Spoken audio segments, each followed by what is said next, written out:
Hi. So I just got back from, the first day of the Biologists at 100 conference. And I must confess, day one has been mind blowing. It has been super duper, an exciting moment for us as early career researchers, even for myself as someone who is just new into the field of research.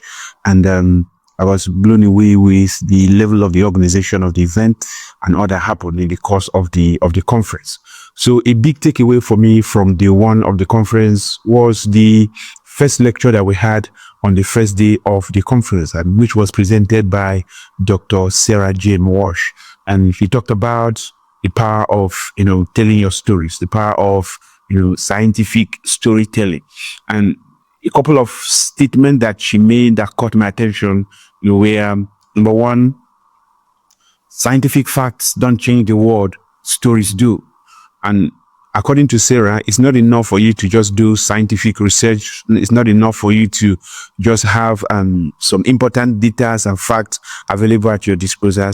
This data, these findings must be converted to stories. You have to tell your stories to a wider audience, to people of non-scientific background that they may understand, and this is going to go a long way in helping them to, to change behavior or to do something differently. So I learned from the course, or I learned from the conference, that scientific facts does not change the world. Of course, scientific facts are good, but it is stories that change the world. You have to tell your stories, and you can use social media.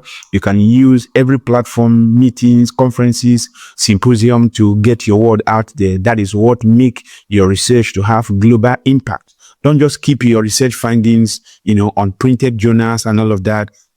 Graduate from just publishing your papers and it ends there. Get on stage, tell your stories, and let the world actually get to hear about you. The second thing that Sarah talked about that caught my mind was, don't just do great science, make it heard. Don't just do great science, make it heard. Yes, I believe that it's not enough for you to just do great science.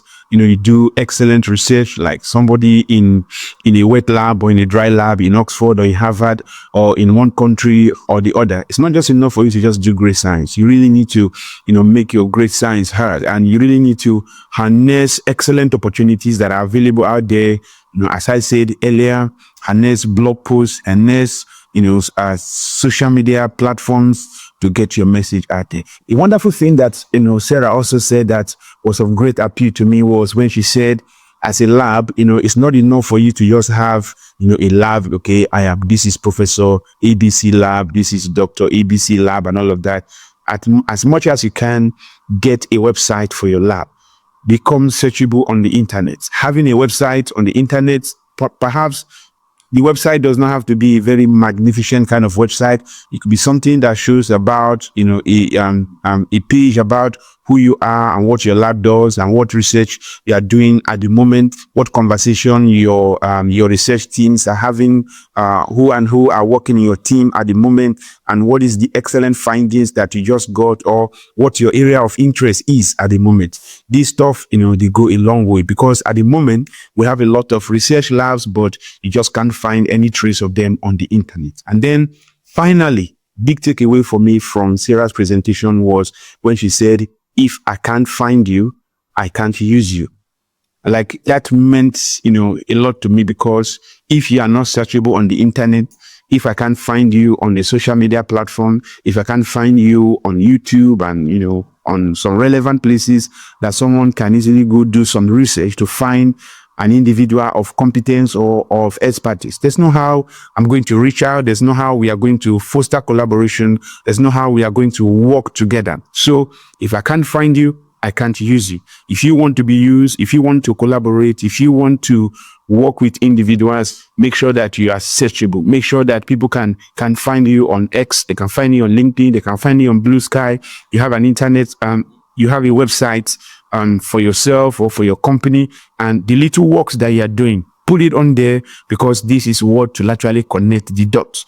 I asked her at the course of the presentation that, do I really need, magnificent data before I can start telling my story? She said, your story can be told whether you have small data or you have gigantic data. Whatever you are doing at the moment, there is a story behind it. Get on stage, put on your camera, perhaps get on your website, publish a blog, or write something on your social media platform and let the world hear about you. So scientific research, they are good, but scientific research alone does not change the world. It is the stories that are told behind this little aspect of scientific findings that goes a long way in changing the world. If you are doing your PhD at the moment, it's not enough for you to wait until you are done with the PhD research before you tell your stories. Every phase of your PhD research, there is a story behind it, and don't just let it die there.